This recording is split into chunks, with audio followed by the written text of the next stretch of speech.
दिगंबरा दिगंबरा श्रीपाद वल्लभ दिगंबरा. नमस्कार मंडळी. तर आज आहे गुरुप्रतिपदा.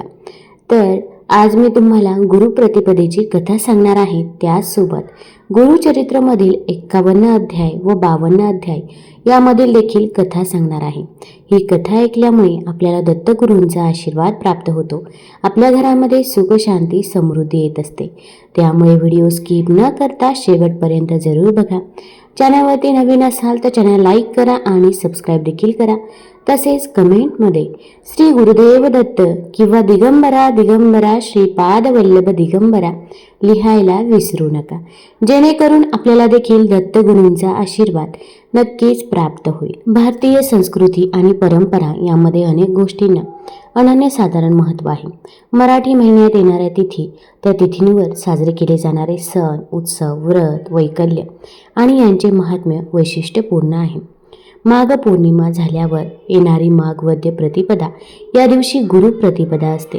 गुरुप्रतिपदा दिवसाचे महत्त्व आहे. ब्रह्मांड नायक असलेल्या दत्तगुरूंचे अनेक अवतार, अंशावतार झाले. प्रथम श्रीपाद श्रीवल्लभ यांच्या दिव्य अवतारानंतर दत्तगुरूंचा श्री नरसिंह सरस्वती महाराजांचा अवतार झाला. माघ कृष्ण प्रतिपदा या तिथीला अतीव प्रेमादराने श्री गुरुप्रतिपदा असे संबोधले जाते. द्वितीय श्री दत्तावतार भगवान श्री नरसिंह सरस्वती स्वामी महाराजांनी याच पावन तिथीला शैलगमन केले होते. श्री गुरुप्रतिपदा हा खूप वैशिष्ट्यपूर्ण उत्सव आहे. याच पुण्य पावन तिथीला अनेक उत्सव असतात.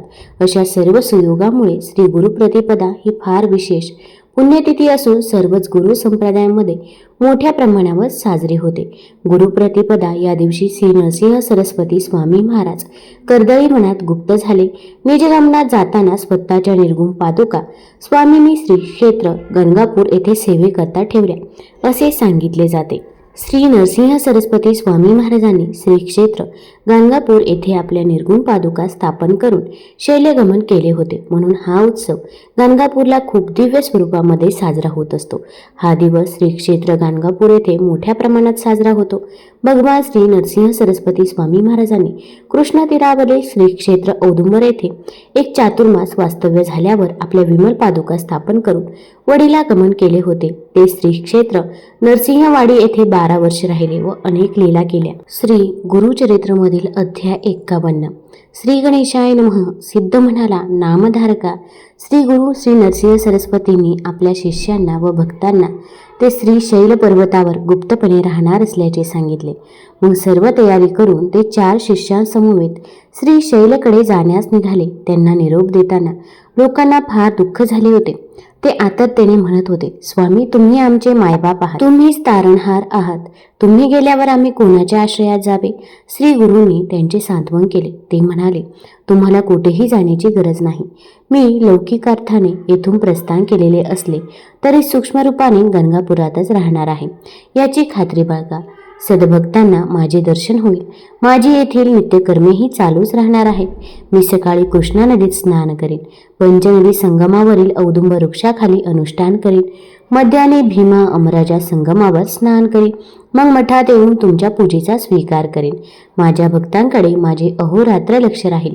संगमावरील अश्वत्थ कल्पवृक्ष आहे त्याची पूजा करा. विघ्नहर चिंतामणीची पूजा करा. मी माझ्या निर्गुण पादुका मठामध्ये ठेवल्या आहेत, त्यांची त्रिकाल पूजा करा.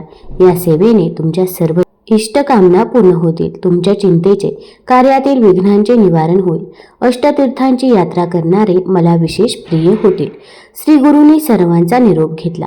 भक्तजन काही अंतरापर्यंत त्यांना सोडण्यास गेले. परतून आल्यावर श्री गुरु मठातच आहेत असे त्यांना दिसले. त्यामुळे श्री गुरु इथेच आहेत याची त्यांना खात्री पटली.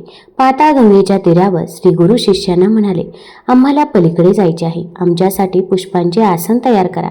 आम्ही मल्लिकार्जुनाशी एकरूप होऊन राहू. त्याप्रमाणे शिष्यांनी शेवंती, कमळ, कल्हार अशी फुले गोळा करून त्यांचे मृदू आसन तयार केले. श्री गुरु त्यांना म्हणाले, आता आपापल्या घरी जा. मी निघून गेलो असे समजू नका. मी गंगापुरात आहे, भक्तांच्या घरातही राहतो. मी पलीकडे पोहोचल्याची खूण म्हणून शेवंतीची फुले पाठवीन. ती प्रसाद म्हणून वाटून घ्या. जे माझी नित्य पूजा करतील त्यांच्या घरी लक्ष्मी अखंड वास करेल. जे माझे कवने गातील त्यांच्या घरी मी नित्य निवास करेन. त्यांना आयु आरोग्य संतती व संपत्ती प्राप्त होईल. जे माझे चरित्र श्रवण पठन करतील त्यांना सुख समृद्धी व ऐश्वर्य प्राप्त होईल. श्री गुरूंनी त्या चारी शिष्यांना आशीर्वाद दिले. माघ कृष्ण प्रतिपदे शुक्रवारी बहुधान्य संवत्सरात सूर्यकन्या राशीत असताना शिशिर ऋतूमध्ये श्री गुरु पुष्पासनावर बसून पहिले तिळे निघाले आणि बघता बघता अदृश्य झाले. चारी शिष्य चिंतामग्न होऊन तीरावरच थांबले होते. तेवढ्यात काही नावाडी आले आणि ते म्हणाले, तुमचे गुरुदेव प्रवाहातून जाताना दिसले. ते दंडधारी संन्यासी आहेत. त्यांच्या पायात सोन्याच्या पादुका होत्या. ते आम्हाला म्हणाले, आमचे नाव नरसिंह सरस्वती आहे. तुम्ही माझ्या शिष्यांना सांगा, आम्ही कर्दळी वनात जात आहोत, गाणगापुरातही आहोत. भ्रांतपणे दुःख करू नका. प्रवाहातून प्रसाद पुणे येतील, ती काढून घ्या. स्वस्थानी जाऊन आमची भक्ती करा. तुमचे वंश सुखात आनंदात राहतील. ते ऐकून शिष्यांना समाधान वाटले. ते वाट पाहू लागले. नावाडीही थांबले. काही वेळाने शेवंतीची 4 फुले प्रवाहातून वाहत आली. ती चारी शिष्यांनी आदराने काढून घेतली. त्यांनी फुलांना वंदन केले आणि आपापल्या स्थानी गेले. नामधारकाने त्या 4 भाग्यवान शिष्यांची नावे विचारली. सिद्ध म्हणाला, श्री गुरूंचे अनेक शिष्य होते. संन्यास दीक्षा घेतलेले बाळकृष्ण सरस्वती, उपेंद्र माधव सरस्वती हे गुरु आज्ञेने तीर्थयात्रेस गेले होते. उपदेश प्राप्त काही शिष्य गृहस्थाश्रमात राहून श्री गुरूंची सेवाभक्ती करत होते. श्री गुरूंच्या प्रयाणाच्या वेळी मी स्वतः सायदेव सारखे नरहरी कवी आणि कवीश्वर नंदी ब्राह्मण असे 4 जण त्यांच्या समवेत गेलो होतो. आम्हीच ती प्रसाद पुण्य काढून घेतली. ते फूल आजही आमच्याकडे आहेत.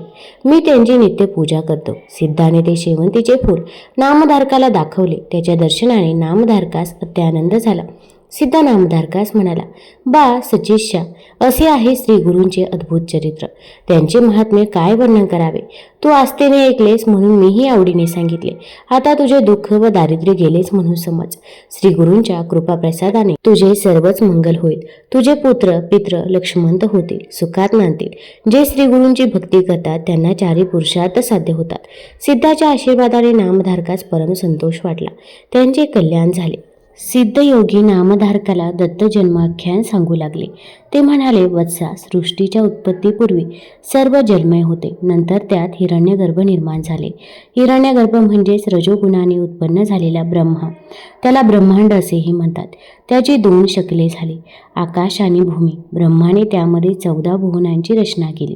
10 दिशा, काळ, मन, बुद्धी, वाणी व कामादी षडविकार उत्पन्न केले. मग त्या सृष्टीची विस्तृत रचना करण्यासाठी मरीची, अत्री, अंगिरस, पुलत्स्य, पुलह, क्रतु आणि वसिष्ठ असे 7 मानसपुत्र म्हणजे सप्तर्षी निर्माण केले. अनुसया ही अत्री ऋषींची पत्नी. ती महान पतिव्रता होती. पतिसेवेने तिचा पुण्यप्रभाव इतका वाढला की त्या पुण्याईच्या बळावर ती स्वर्गाची स्वामिनी होते की काय अशी देवांना चिंता वाटू लागली.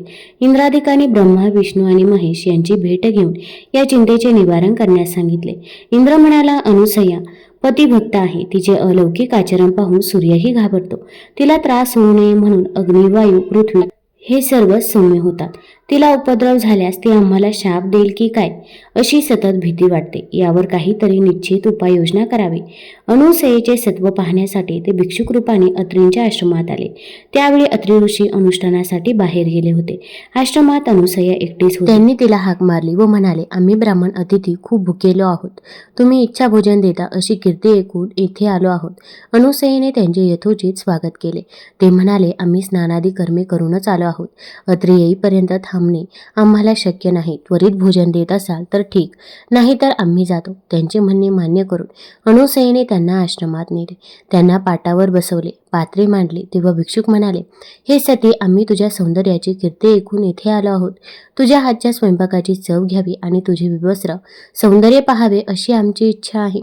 तू नग्न होऊन आम्हाला वाढणार असशील तरच आम्ही जेवू, अन्यथा निघून जाऊ. हे ब्राह्मण आपले सत्व पाहण्यासाठी आलेले कोणीतरी श्रेष्ठ महात्मा आहेत हे अनुसयेच्या लक्षात आले. अतिथी विन्मुख गेले तर पतीच्या आज्ञेचे उल्लंघन, विवस्त्र होऊन वाढावे तर पतिव्रतेचा धर्म मोडतो. प्रसंग बिकट आहे, मार्ग तर काढलाच पाहिजे. आज माझ्या पतीच्या तपश्चर्येचीच परीक्षा आहे. तीच माझे रक्षण करतील असा विचार करून तिने अतिथींच्या मागणीला होकार दिला. ती स्वयंपाकगृहात गेली. तेथे विवस्त्र होऊन पक्वान्नांची पात्रे उचलली व माझ्या पतीची तपश्चर्या श्रेष्ठ असेल तर हे तिन्ही अतिथी लहान बालके होतील असे म्हणून ती बाहेर आली. तर काय आश्चर्य, त्या भिक्षुकांची तहानी बालके झाली. तो भुकेने व्याकुळ होऊन रडू लागला. अनुसया अचंबित झाली. मग स्वतःला सावरून वस्त्रे नेसून आली. मातृसुलभ वात्सल्याने तिला पाहणा फुटला. तिने एकेकाला मांडीवर घेऊन त्यांना स्तनपान दिले. ती त्रिदेवांची माता झाली. तिने तिघांना नाहूमाखू घातले आणि पाळण्यात घालून निजवले. मध्यान्हसमयी अत्री आश्रमात परतले. पाळण्यात झोपलेल्या बालकांना पाहून त्यांना मोठे आश्चर्य वाटले. अनुसयेने त्यांना सर्व वृत्तांत सांगितला. अत्रींनी अंतर्ज्ञानाने त्यांची स्वरूप खूण जाणली. बालरूपातील त्रिदेवांना वंदन केले. तेव्हा हे तिघेही आपले बालरूप तसेच ठेवून निज रूपात प्रकट झाले. त्यांनी अत्री व अनुसयेची प्रशंसा केली आणि वर मागण्यास सांगितले. अत्रींनी अनुसयेशी चर्चा केली व म्हणाले, हे देवश्रेष्ठांनो, तुम्ही बालरूपाने माझ्या घरी आलेच आहात तर माझे पुत्र म्हणून येथेच राहा. तेव्हा तथास्तु म्हणून ते तिन्ही देव स्वस्थानी परतले. अत्री अनुसयेने त्या बालकांचे नामकरण केले. बालरूपातील ब्रह्मा, विष्णू, महेश्वर यांची अनुक्रमे चंद्र, दत्त आणि दुर्वास अशी नावे ठेवली. काही काळाने दुर्वास आणि चंद्र माते सन्मुख उभे राहिले. दुर्वास म्हणाला, आई, मी तीर्थयात्रा व तपश्चर्या करणार आहे, मला निरोप दे. चंद्र म्हणाला, मी तारांगणात राहून तुमच्या चरणांचे नित्य दर्शन घेईन, शीतल चांदणे पसरून सर्वांना सुख देईन, पृथ्वीसेल वनस्पतीचे पोषण करेन. विष्णुमूर्ती दत्त तुझ्यापाशी राहून तुझी सेवा करेन. अनुसयेने त्यांना जाण्याची आज्ञा दिली. विष्णू दत्त रूपाने अत्री आश्रमी राहिला. ब्रह्मदेव आणि शंकर यांनी आपापले दिव्य अंश त्याच्या ठायी स्थापन केले. तेव्हापासून दत्त हा अत्री अनुसयेचा पुत्र आणि श्री विष्णूंचा अवतार असूनही दत्तात्रय म्हणून एकत्वाने राहिला. तो दत्तात्रय महाप्रभू हाच गुरु परंपरेचे मूळ पीठ आहे. तुम्हाला जर हा व्हिडिओ आवडला असेल तर चॅनलला लाईक करा, सबस्क्राईब करा आणि आपल्या मित्रपरिवारासोबत जरूर शेअर करा. धन्यवाद.